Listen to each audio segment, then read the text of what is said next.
Bueno, en esta segunda parte, ahora sí vamos a hablar de lo que específicamente tenemos que hacer en el laboratorio número 6.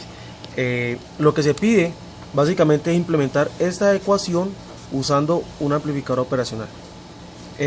Nos dice que tenemos que basarnos en el circuito sumador-restador. Sumador-restador quiere decir de que esta parte, si yo cortocircuito la entrada inversora a tierra, ¿cierto? Entonces aquí puedo sumar sumar una entrada, y si tengo esta configuración, pues entonces estaría restando esta entrada con esta. Entonces tenemos que utilizar un esquema similar a este para poder resolver el problema, implementar esta ecuación. Entonces, este voltaje de salida, ¿a qué corresponde?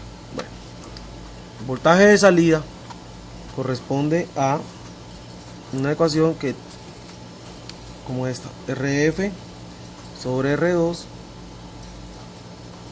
este es RF, ¿cierto? R2 sería esta resistencia es R1, que corresponde al voltaje, o sea, le ponemos el índice 1 para hacer referencia a que es de esta entrada, de la entrada 1, voltaje 2, la resistencia 2, ¿cierto? Esta resistencia también es RF. Esto estaría multiplicado por D2. Es un factor, ¿cierto? Y aquí le restaría, ¿cierto?, la parte no inversora. Sería RF sobre R1 por el voltaje 1. Ahora bien, si ustedes se fijan, esta ecuación que yo tengo aquí es muy similar a esta que yo tengo acá. Entonces, por igualación, ¿cierto? Por igualación, el voltaje voltaje salida, perdón, sería igual a Y, el igual, y esta parte que está aquí, toda esta parte corresponde a 2X, ¿cierto? Y esta parte que está acá correspondería a más 1.5. Entonces, ¿cómo hago yo para hacer la implementación? Esa es la pregunta. Entonces, si esta parte, ¿cierto?, corresponde a 2X, yo voy a decir por igualación que RF sobre R2 va a ser igual a este 2, ¿cierto? Ese punto y coma significa que por otra parte, ¿cierto?, el voltaje 2 que tengo aquí corresponde a X, que sería la variable independiente en este caso. Aparte de eso, ¿cierto?, menos RF sobre R1 por B1, ¿cierto?, tiene que ser igual a 1.5. Entonces, de aquí, ¿cierto?, yo puedo extraer fácilmente que la resistencia 2, perdón, voy a asumir RF igual a 10K para poder resolver todas esas ecuaciones. ¿Por qué 10K? Porque es una resistencia que es muy común en nuestras prácticas. Voy a coger 10K. Entonces, si RF es 10K, ¿cierto?, automáticamente yo hago aquí un despeje sencillísimo, me sale que R2 es 5K, que sería 10 sobre 2, 5K.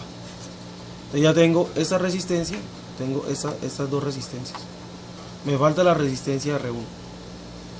Entonces, yo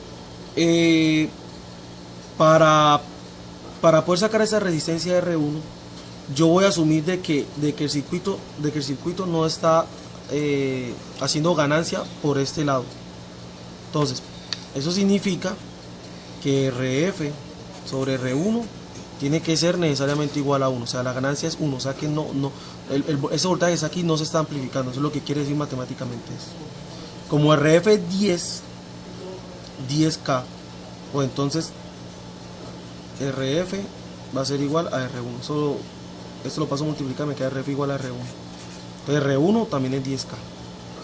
Hasta ahí estaría tendría ya las 4 resistencias, ¿cierto? Me hace falta el voltaje 1.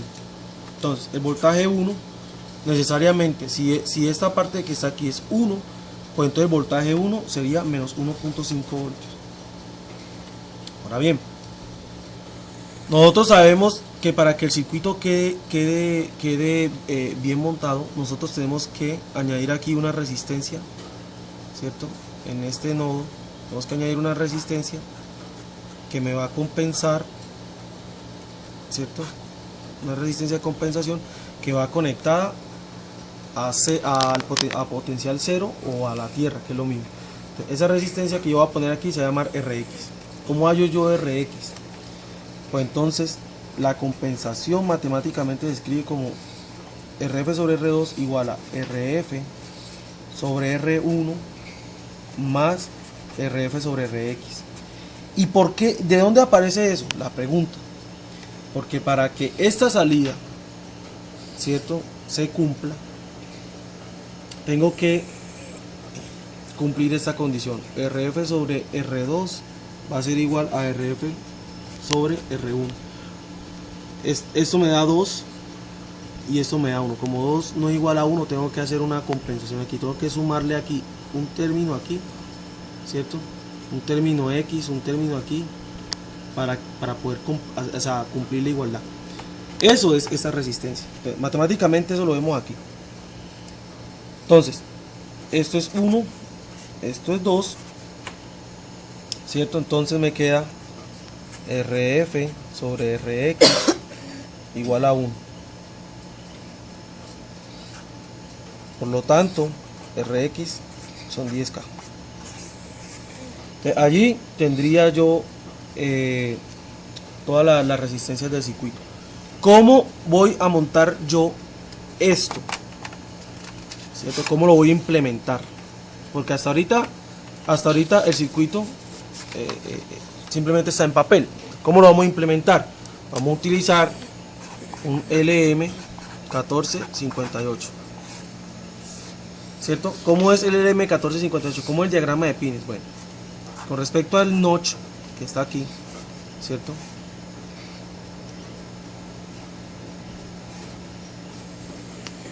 Y aquí tengo 4 pines. ¿Cómo sé yo que el circuito que necesito es el que necesito? Porque aquí arriba tiene que decirlo. Esto está diseñado de la siguiente manera. Esta es la entrada inversora. Este es más VCC. Y el pin 8 es menos VCC. Este, como lo pueden ver, es la salida. Estas dos son las entradas. Entonces, ¿cómo lo voy a implementar yo en el breadboard? Tengo que conectar una resistencia de 10K. Acuérdense que por debajo yo lo que tengo son canales de cobre así. Yo voy a tener 4 canales de cobre aquí. ¿Cómo los voy a conectar? ¿Cierto? ¿Cómo voy a conectar la resistencia ahí? La pregunta. Esa es la pregunta. Entonces, voy a tirar una resistencia aquí de 10K. ¿Cierto? Entre otras cosas, como se pudieron dar cuenta aquí en el análisis, casi todas las resistencias son de 10K. Menos la entrada, esa la resistencia 2, que es de 5. Pero para poder implementar todas las resistencias que vamos a utilizar son de 10K. Entonces, miren. Tengo... Esta resistencia corresponde a esta RF que está aquí, ¿cierto? Que es la retroalimentación o la realimentación. Ahora bien, tengo que conectar una resistencia de 10 aquí. ¿Cómo hago yo eso? Tiro una resistencia de aquí hasta otro punto, ¿cierto? Una resistencia de 10K. Tengo que conectar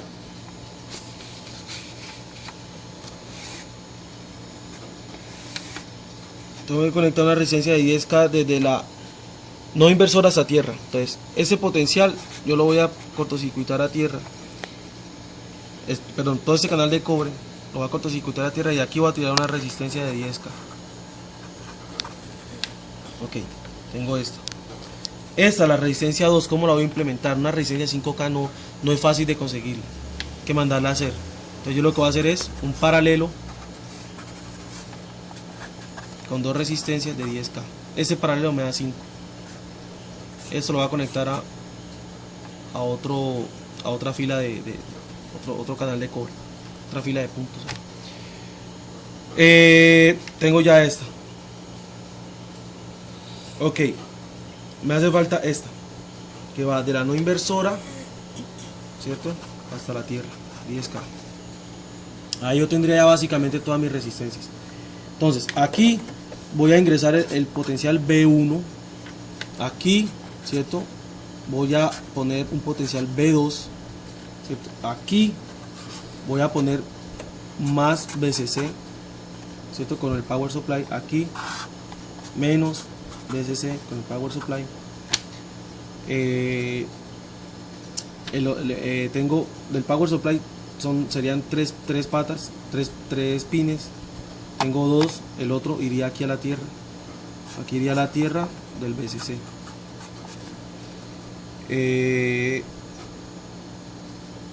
Ok, ya tengo eso implementado.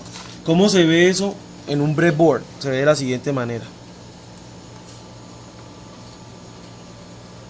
Se ve de la siguiente manera.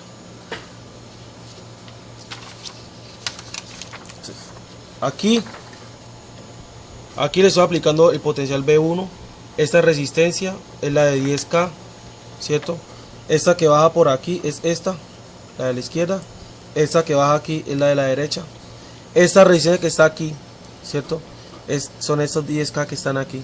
Que todas las cosas yo la torcí de una manera diferente, ¿cierto?, como habitualmente se tuerce, porque está bien juntas los dos pines. Y este paralelo son los 5K, que es este paralelo que nosotros veríamos en esa parte. Este potencial B2 es este que está aquí. Este cable verde que está aquí es el menos BCC. Ese cable negro es la tierra.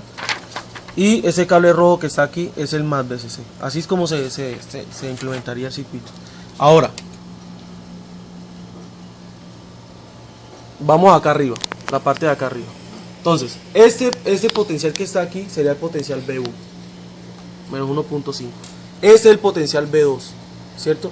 Y acá con la ayuda del osciloscopio voy a ver cuál es la salida. Obviamente, como yo estoy utilizando aquí unos voltajes que son DC, pues lo que voy a ver es una línea, ¿cierto? Entonces, con la información que les voy a dar a continuación, que ustedes van a ver, tienen que hacer la gráfica que les pide el manual. Entonces, miren, cuando la entrada es 0, ¿cierto? Yo aquí puedo observar la entrada 0. Yo puedo observar aquí que tengo 1 voltio por división. Cada cuadro corresponde a 1 voltio en este eje. Entonces, cuando la entrada es 0, la salida, esto que está aquí, que corresponde al voltaje de salida, corresponde más o menos como a 1.4 más o menos. 1.4 es la salida. Cuando la entrada